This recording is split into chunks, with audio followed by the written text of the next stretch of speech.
በብርሃን መንገድ እየተመላለሱ ያሉት ቢዘነጋቸውም በጨለማ ላሉት የተገለጠ አንድ እውነት አለ።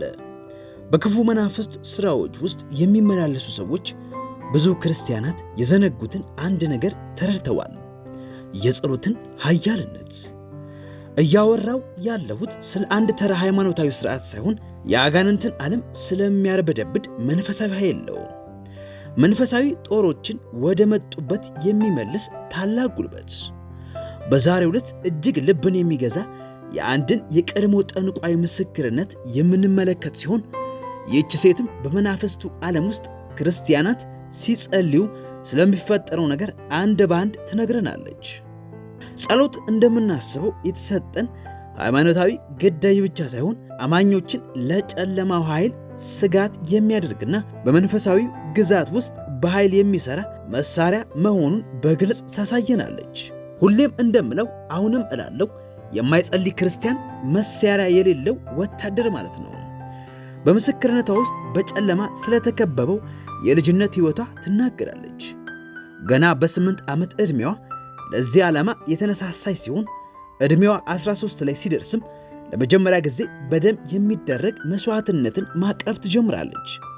እንግዲህ አስቡት፣ ብዙዎቻችን ጭቃ በማቡካት የቤት ዕቃዎችን በመስራት በምንለማመድበት ወቅት ላይ እርሷ ግን የጨለማው ሥርዓት ምርኮኛ በመሆን ከአጋንንቶች ጋር በቀጥታ የምታወራበት ወቅት ነበር። ይህ ለእናንተ ትልቅ ትምህርት ነው። ሰይጣን ለወጣቶችና ለልጆች ፈጽሞ የሚራራ ልብ የለውም። ስለዚህ ይህንን መልእክት የምትሰሙ ወላጆች በሙሉ በልጆቻችሁ ላይ ተግታችሁ መጸለይ አማራጫችሁ ሳይሆን ዕለታዊ ግዴታችሁ ነው። በዚች ልጅ ሕይወት ውስጥም የዚህ ጨለማ ሥርዓት ከቀን ወደ ቀን እያየለ ከመምጣቱም በላይ ገና በ16 ዓመቷ ራሷ ሰይጣንን እንዳገኘችው ትናገራለች። ከዚያም ጊዜም በኋላ እርሷን ወደዚያ ሰይጣናዊ ዓለም የማስገባት ውጥኑ ተቀይሮ ሌሎች ክርስቲያናትን በእርሷ በኩል ወደ ማጥመድ ሥራዎች ይሸጋግራሉ። Priority for us, it changed the trajectory of the cult and we started attacking just Christians. ሌሎች ክርስቲያናትን በእርሷ በኩል ወደ ማጥመድ ሥራዎች ይሸጋግራሉ። በተለይም ደግሞ ካህናት የእያንዳንዱን ስም አድራሻና የሥራ ቦታ በማሰባሰብ ሥራቸውን የሚጀምሩ ሲሆን ዋነኛው ዓላማቸውም ያገኟቸውን አማኞች ማሰቃየትና ማጥቃት ነበር። ይህ ምስክርነት እጅግ ጥልቅ የሆነ ትምህርት የሚሆነውም እዚሁ ጋር ነው። So I would actually travel in the spirit, astral projection, to influence lust or something on a Christian. በእያንዳንዱ ክርስቲያናት ሕይወት ውስጥ ሥጋዊ ምኞትንና ኃጢአትን ለመዝራት ብትንቀሳቀስም ነገር ግን በመንፈሳዊ ዓለም ውስጥ ተግተው የሚጸልዩ ክርስቲያናት ላይ ጠንካራ ጋሻ ከቧቸው ትመለከት እንደነበር ትናገራለች። ያንን በጸሎት የተከበበ ጋሻ አልፎ መግባት ለማንም አይቻለውም። በዚህ ስፍራ ላይ ሰይጣን አንድም ሥልጣን የለውም። ምንም እንኳን በዚያን ጊዜ ይህንን ስፍራ አልፋ መግባት አለመቻሏ ቢያበግናትም፣ ነገር ግን አሁን ላይ አማኝ ከሆነች በኋላ በክርስቲያናት ላይ ያለውን መለኮታዊ ጥበቃ ይበልጡን እንድትረዳ አስችሏታል። ይህ ብዙ ነገር ያብራራልናል አይደል?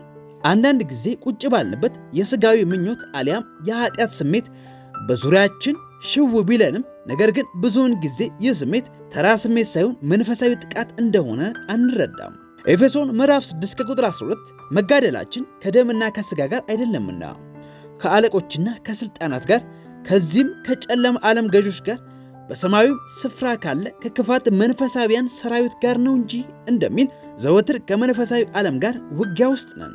ይህንን ፍጹም የማይደፍር ክልል ስትመለከትም እንዲህ ያለው ኃይል ከየት ሊገኝ እንደቻለ ማጣራት ትጀምራለች።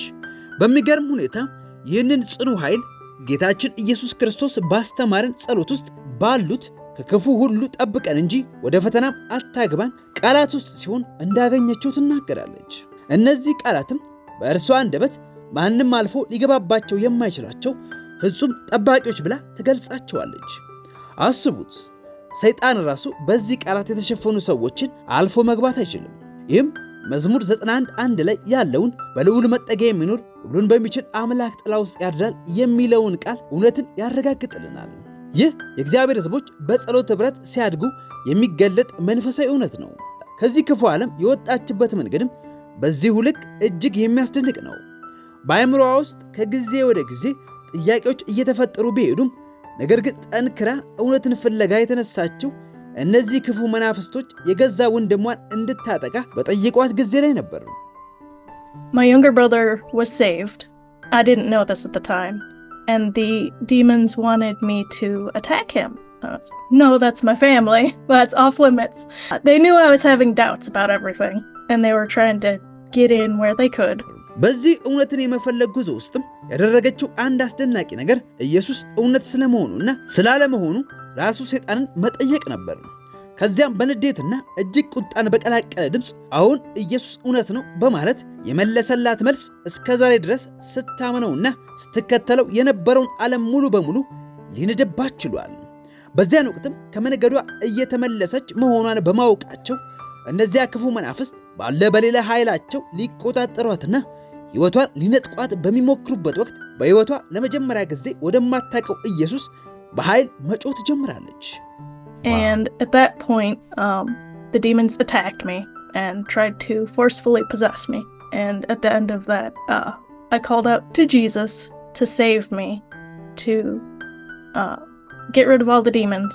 በጭንቋ ወቅት የጠራችው ስምም ለእውነትነቱና ለኃይሉ መገለጫ ይሆን ዘንድ ከገባችበት የጨለማ ዓለም ይታደጋታል። አሁንም በዚህ ምስክርነት ምክንያት አንድ ሰው ከዚያ ገነንታዊ ዓለም ነፃ እንደሚወጣ አምናለሁ። በጌታ በኢየሱስ ስም ሰንሰለት ይሰበራል። አሁን መላው ሕይወቷ የጌታ ኢየሱስ ክርስቶስ ፍቅርና ሰላም ማሳያ ሆኗል። ይህ ምስክርነት አንድ ወሳኝ የሆነን መንፈሳዊ መርህን ያሳየናል። ሰይጣን አንድነትን ይጠላል። የእግዚአብሔር ሕዝቦች በጸሎት አንድ ሲሆኑ የእርሱ መንግሥት እንደሚፈርስ ያውቀዋልና። በዚህ ዓለም ላይ ጠንክሮ የሚሠራው ቤተክርስቲያናትን ለመከፋፈልና ቤተሰቦችን ለመበታተን ነው። ጌታችን ኢየሱስ ክርስቶስ በማቴዎስ ወንጌል ምዕራፍ 18 ከቁጥር 20 ላይ 2 ወይም 3 በስሜ በሚሰበሰቡበት በዚያ በመካከላቸው እሆናለሁና እንደሚል ኅብረት ዋነኛው የጌታ መሳሪያና የጠላት መጥፊያ ነው። ጠላትም ወጥኖ የጸሎት ሕይወታችሁን የሚዋጋበት ምክንያት የሆነው 10 መጽሐፍ ቅዱስ ቢኖራችሁ ወይም ቤተክርስቲያን ዘወትር ዝም ብላችሁ የምትመላለሱ ከሆነ የእርሱ ደንታ አይደለም። ነገር ግን ልክ ጉልበታችሁ መሬትን ሲነካና የኢየሱስን ስም በጠራችሁበት ቅስፈት የገሃነም ደጆች መንቀጥቀጥ ይጀምራሉ። ምክንያቱም ጸሎት ንግግር ብቻ ሳይሆን ውጊያም ጭምር ነው። የእግዚአብሔር ኃይል ከጠላት ሴራና ውጥን ጋር ውጊያ የሚጀምሩበት ሰዓት ይህ ነው። ጸሎትን ችላ ባላችሁ ቁጥር መንፈሳችሁ እየደከመ፣ በተቃራኒው ደግሞ ስጋችሁ ብርታትን እያገኘ ይሄዳል። ለዚህም ነው ኢየሱስ ክርስቶስ ለደቀ መዛሙርቱ ወደ ፈተና እንዳትገቡ ትጉና ጸልዩ በማለት ያስጠነቀቃቸው። እውነቱን እንነጋገር። የጸሎት ጊዜያችሁን በሌላ ሥራ ተጠምዳችሁ የምታሳልፉ ከሆነ ከመጽሐፍ ቅዱሳችሁ ይልቅ ከስልካችሁ ጋር ተወዳጅታችሁ የቆያችሁ ከሆነ ተመሳሳይ ስጋዊ ድካም ብትፈተኑ ሊገርማችሁ አይገባም። ምክንያቱም አለመጸለይ ትዕቢተኝነት ነው። በጸሎት ኅብረት አለማድረግ ማለት በሕይወቴ ውስጥ ከአንተ ይልቅ እኔ ያውቃለሁ ማለት ቢሆንም ነገር ግን ያለ እርሱ ምንም እንደሆነን ውስጠ ሕሊናችን ጠንቅቆ ያውቀዋል። ስለዚህ የእግዚአብሔርን የጦር ልብስ ዘወትር ልንታጠቅ ይገባል። ነገር ግን አንድ እጅግ ደስ የሚል ዜና ልንገራችሁ፣ ውጊያችንን አሸንፎልናል። ስትጸልዩ በሁሉን ቻዩ እግዚአብሔር ከለላ ውስጥ ራሳችሁን ትከታላችሁ። በራሳችሁ በቤተሰቦቻችሁና በእምነታችሁ ዙሪያ ማንም አልፎ ሊነካው የማይችለውን ቅጥር ትገነባላችሁ። ስለዚህ አንድ ቻሌንጅ ልስጣችሁ። ዘወትር ጽኑና ሲሪየስ የሆነ የጸሎት ሕይወት ገንቡ። ዝም ብሎ ከመተኛታችሁ በፊት ባሉት ጥቂት ደቂቃዎች መጸለይ ብቻ ሳይሆን የእውነት ወደ ሕያው እግዚአብሔር መጮህ ይሁንላችሁ። እመኑኝ፣ የጸሎት ሕይወትን በትኩረት ከወሰዳችሁት በሕይወታችሁ ውስጥ የማይለወጥ ነገር አይኖርም። ምኞታችሁ፣ ጥንካሬያችሁ፣ ሰላማችሁ ሁሉ ነገራችሁ ይለወጣል። እነዚያ በጨለማ የሚመላለሱት እንኳን የጸሎትን ምንነትና ኃያልነትን ተረዱ። እኛማ እንዴት! ጠላት እንዲያሸንፋችሁ አትፍቀዱለት። ጸሎት የሌለው ክርስቲያን ኃይል የለሽ ሰው ማለት ነው። ነገር ግን በጸሎት የሚመላለስ ክርስቲያን በጓዳው የሚንበረከከው የእግዚአብሔር ባሪያ በክርስቶስ ኢየሱስ በኩል ማንም አያቆመውም። ይህንን ምስክርነት እንደ ማንቂያ ደውል ተቀበሉት። ዝም ብላችሁ ማዳመጥ ብቻ ሳይሆን ኑሩት።